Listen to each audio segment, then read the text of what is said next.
Hey everybody, this is Julie Maruskin, the director of the Clark County Public Library. I just wanted to let you know that we know that you're shut in and there are not a lot of opportunities after you've read all the books in your house and all the books that you brought home from the library, but we wanted to reintroduce the art of reading aloud for all of you, and we found some great classics that have recently come into public domain, which means that we can read them without worrying about copyright at this point, because they are free for everyone to reproduce as audios or videos. So one of the things that I brought tonight is one of my very favorite books from my childhood. I checked this book out from the Paris Bourbon County Library quite a bit when I was a child, and also from the 7th Street Elementary School in Paris, Kentucky when I was a child as well. It's 16 different stories about princesses. And so the title is The Princesses, and these are curated by Sally Patrick Johnson, and the book is illustrated by Benny Montresor with very beautiful, elaborate illustrations. So this story is by a lady named Eleanor Farjeon, who was the author of the song Morning is Broken, which probably a lot of you know was popularized by Cat Stevens. She wrote many, many children's books. Elsie Pittick Skips in Her Sleep is one of my very favorites. But she wrote any number of children's books as well as some works for adults. And I would love for people to pick up Eleanor Farjeon again and enjoy all of the beautiful things that she wrote. But without any further ado, this one is called The Princess of China, and it's about a butterfly. I was nurse to the Princess of China before England was old enough to know it had a name. I had been nurse before that to her mother, the Queen, who was now a widow. The princess was the tiniest and most enchanting little creature in the world, as light as a butterfly and as fragile as glass.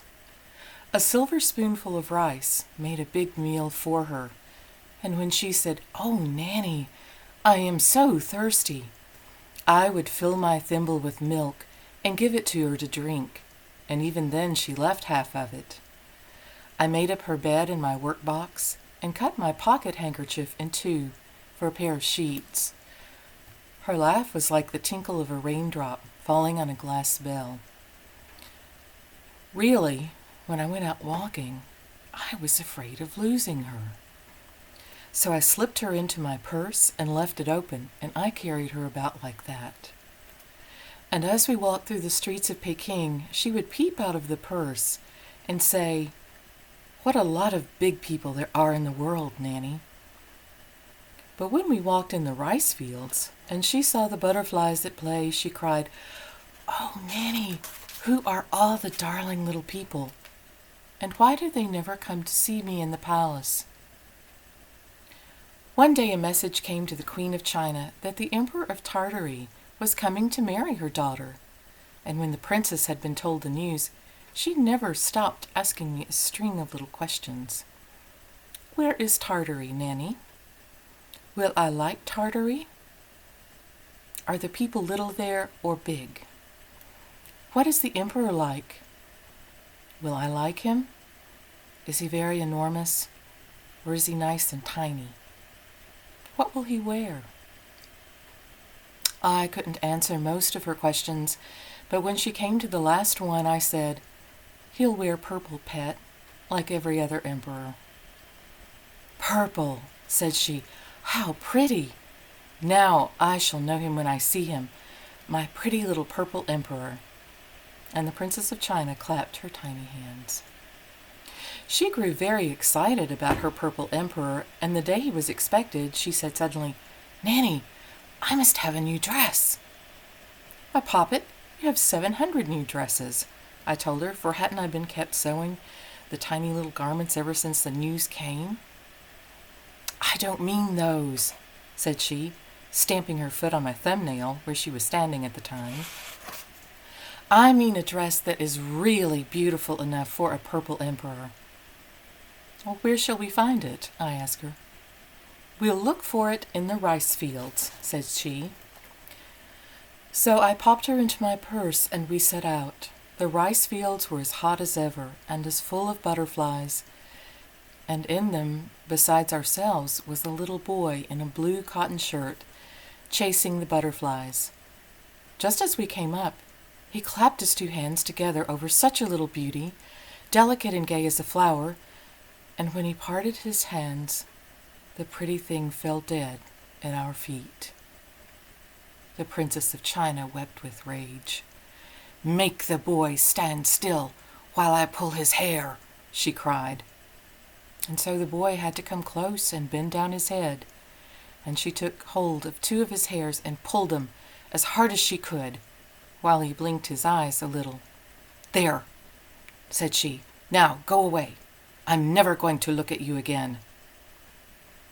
When the little boy had gone, the Princess of China said to me, "Give me the poor little lady, Nanny."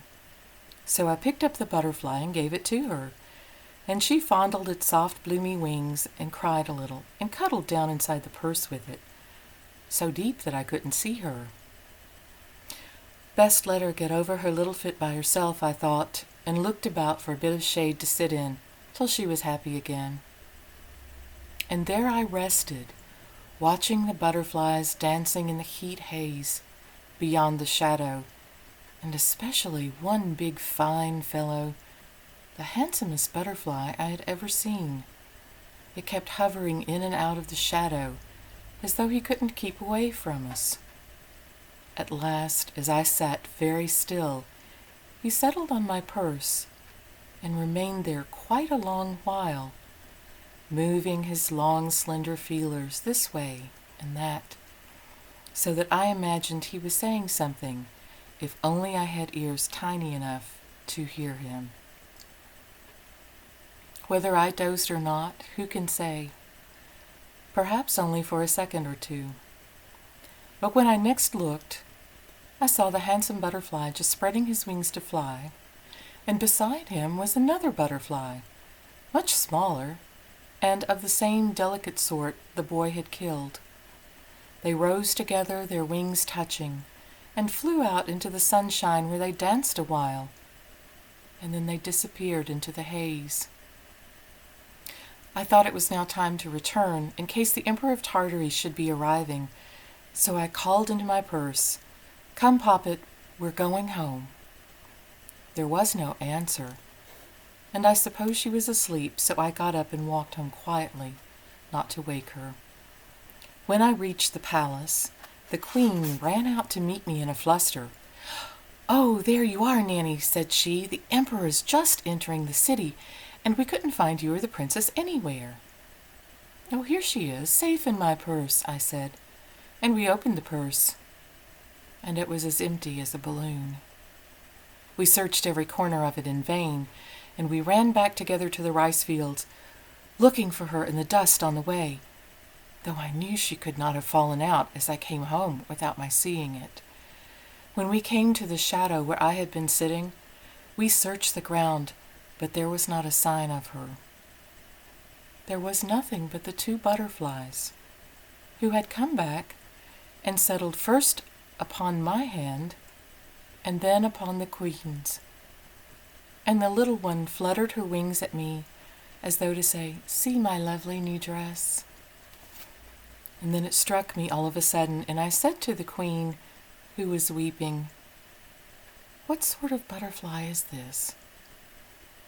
"What a time to ask, Nanny," wailed the Queen. "I don't know what sort it is. The big one.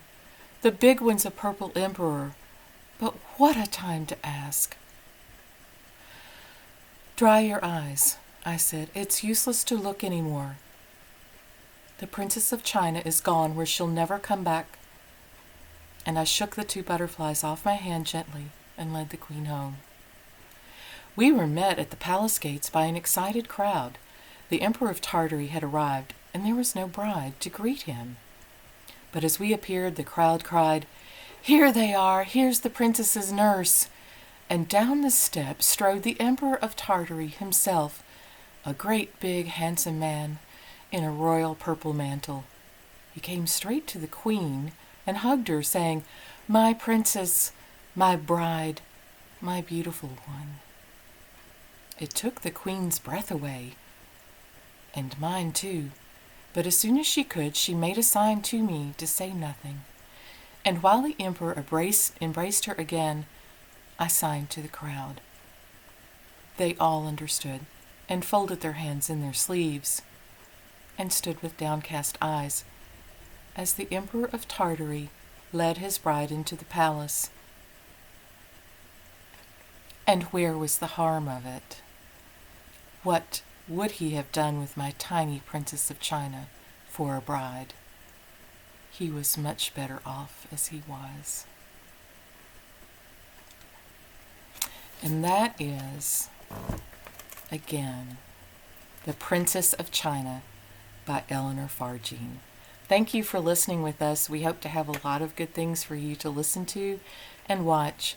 Thank you for hanging in there with us. And if you have any questions, please check out our website at www.clarkbooks.org. Thank you and good night.